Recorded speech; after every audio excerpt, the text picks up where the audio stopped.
HP Tech എന്ന YouTube ചാനലിലേക്ക് എല്ലാവരും സ്വാഗതം. ഇന്ന് ഞാൻ നിങ്ങളുടെ മുന്നിൽ എത്തിയിരിക്കുന്നത് ഇൻഡക്ഷൻ കുക്കർ ഒരു ടോപ്പിക്കുമായാണ്. അപ്പോൾ എനിക്കൊരു ഇൻഡക്ഷൻ കുക്കർ നന്നാക്കാൻ കിട്ടിയിരുന്നു ഈജിയൻ കമ്പനിയിലെ. അപ്പോൾ അതിൻ്റെ റിപ്പയറിംഗ് വീഡിയോ ആണ്. അപ്പോൾ എനിക്ക് വന്ന കംപ്ലൈൻറ്റും അതുപോലെ തന്നെ ഞാൻ എങ്ങനെയാണ് നന്നാക്കിയത് അതുപോലെ തന്നെ എൻ്റെ ഡീറ്റെയിൽസാണ് ഈ വീഡിയോ പറയാൻ ഉദ്ദേശിക്കുന്നത്. എൻ്റെ ചാനൽ ഇഷ്ടപ്പെട്ട സബ്സ്ക്രൈബേഴ്സ് സപ്പോർട്ട് ചെയ്യുക, അഭിപ്രായങ്ങൾ കമൻറ്റായി രേഖപ്പെടുത്തുക. എന്നാൽ നമുക്ക് വീഡിയോയിലോട്ട് പോകാം. അപ്പോൾ ഇതാണ് ഇന്ന് കിട്ടിയ ഇൻഡക്ഷൻ കുക്കർ, PGൻ്റെ ഇൻഡക്ഷൻ കുക്കറാണ്. ടച്ചാണിത്. അപ്പോൾ ഇതിൻ്റെ കംപ്ലൈൻറ്റ് വന്നത് E8 ഇററാണ് വന്നത്. അപ്പോൾ ഞാനൊരു ഏകദേശം നന്നാക്കി വെച്ചിട്ടാണ് നിങ്ങളുടെ വീഡിയോ എടുക്കുന്നത്. ഞാൻ അതിൻ്റെ ഓപ്പൺ ചെയ്ത് നിങ്ങൾക്ക് കാണിച്ചു തരാം. അപ്പോൾ ഇൻഡക്ഷൻ കുക്കർ നമ്മൾ ഓപ്പൺ ചെയ്തിരുന്നു. അപ്പോൾ ഓപ്പൺ ചെയ്തു. അപ്പോൾ നമുക്ക് കാണാൻ സാധിച്ചത് ഞാൻ ഇതിൻ്റെ സ്ക്രൂ ഒക്കെ ഊരി വെച്ചിട്ടുണ്ട്. കോയിലിൻ്റെ സ്ക്രൂ ഊരി അതുപോലെ തന്നെ സ്ക്രൂ ഊരി വെച്ചാണ്. നമുക്കിതൊന്ന് ഡിസ്കണക്ട് ചെയ്തിട്ട് നമുക്ക് ബോർഡിൻ്റെ അടിയിലേക്ക് നോക്കാം. അപ്പോൾ ഇതിന് എനിക്ക് വന്ന കംപ്ലൈൻറ്റ് ഞാൻ നിങ്ങൾക്ക് പറഞ്ഞുതരാം.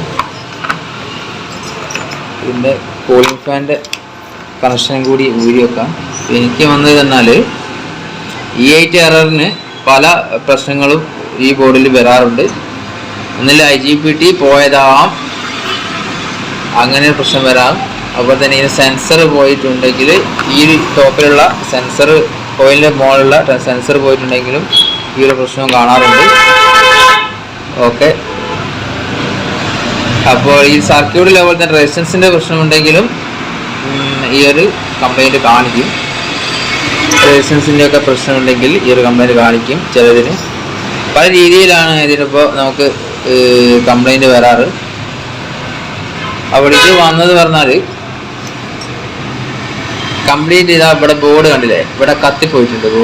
ബോർഡ് കത്തിപ്പോയിട്ട് ഇതിൻ്റെ കണക്ഷൻസ് ഒക്കെ സോൾഡറിങ് വിട്ട് കിടക്കുകയായിരുന്നു. കംപ്ലീറ്റ് കണക്ഷൻസ് ഒക്കെ വിട്ട് കിടക്കുക. അപ്പോൾ ഇതിൻ്റെ ഫിൽറ്റർ കപ്പാസിറ്ററിനും 4 UF 400 വോൾട്ട് കപ്പാസിറ്റർ, അത് മര്യാദയ്ക്ക് നമ്മൾ PCBയിൽ മര്യാദയ്ക്ക് സോൾഡറിങ് അല്ലായിരുന്നു അത്.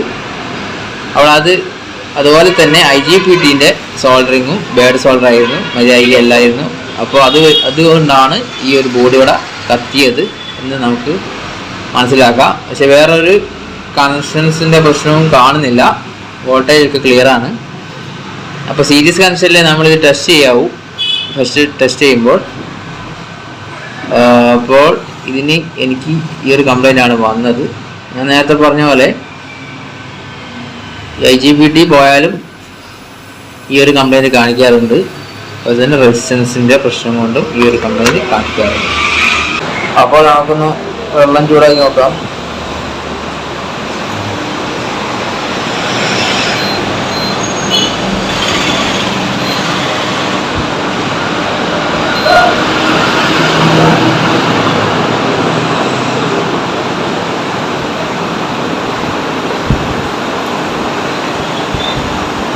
ഓക്കെ, എൻ്റെ ചാനൽ ഇഷ്ടപ്പെട്ടാൽ സബ്സ്ക്രൈബ് ചെയ്ത് സപ്പോർട്ട് ചെയ്യുക, അഭിപ്രായങ്ങൾ കമൻറ്റായി രേഖപ്പെടുത്തുക.